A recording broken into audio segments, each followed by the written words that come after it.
In the dry border village of Gama, where the earth cracked long before the people did, lived a young girl named Zara. She was 12, slim and quiet, with short, cowrie decorated braids and a faded indigo bubu that fluttered whenever she desired wind breeze across the village. She lived with her grandmother, Yaya Kira, a respected healer whose wisdom guided Gama through every hardship. For 3 long months, the rains did not fall, wells shrunk, crops coiled into dust, and the animals grew thin as the shadows they cast. The once lively marketplace dimmed, traders arrived with fewer goods, and whispers of misfortune floated through the air like a restless spirit. One morning, while Zara was grinding millet outside their mud brick hut, she studied the sky pale, empty and bluntly honest.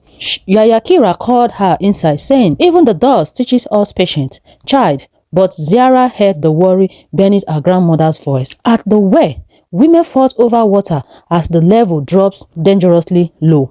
Hunters returned empty-handed. People began blaming one another.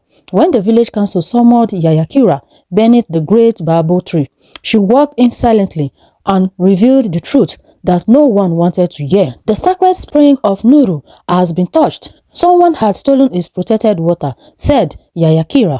Fear rippled through the villagers. The sacred spring had always demanded respect. It was said to expose hidden lies. That night, Zara found her grandmother awake, coughing and staring at the horizon. "Tomorrow," Yaya Kira whispered, "the truth will walk among us." Before dawn, she handed Zara a seed calabash, its mouth covered in white clay. Her hands trembled, stand before the village. She said, "Tell them whoever stole from the spring will see their reflection break in this water." Zara breathed hot. "Grandmother, is the magic real?" "The truth," Yaya Kira said softly, "lies in the heart, but the heart must be guided." At sunrise, the villagers gathered. Zara stepped forward with the calabash, her voice steady, tough, her hands were not. Children came first, innocent, laughing. Mothers followed, trying to hide the fear behind practiced calm. The hunters peered in next, one muttering that the whole thing was foolish. Then Wasio, the wealthiest trader, approached. His fine robes fluttered weakly in the morning breeze. He leaned over the calabash and stumbled back in terror. "It broke. I saw my reflection break," he said. Gaps tore through the crowd. Yet when Zara opened the calabash, the water inside was perfectly still. Wasio fell to his knee, voice trembling as he confessed, "I took from the spring. My animals were dying. I thought one scoop would not hurt."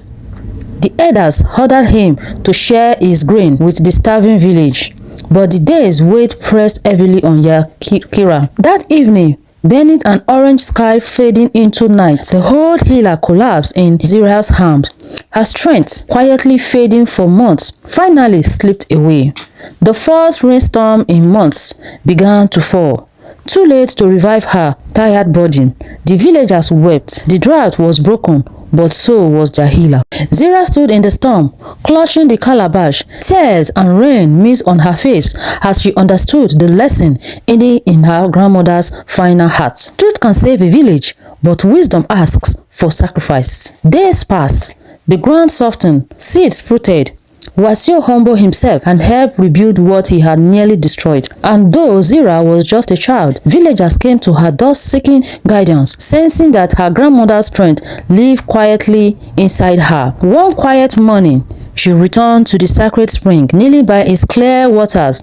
She whispered, "I miss you, grandmother." Her reflection rippled softly. "Oh, calm, unbroken." And so, Gama healed, carrying forward the legacy of the woman who gave everything for the truth. Moral of the story: true wisdom is not in exposing others, but in guiding them back to what is right, even when the path demands sacrifice. And in every community, the truth must be protected, because once it is stolen, everyone pays for the price. Welcome, my beautiful audience. I truly appreciate every one of you for taking the time to listen to these tales. Your support means the world. Please remember to follow and subscribe so you can never miss another story.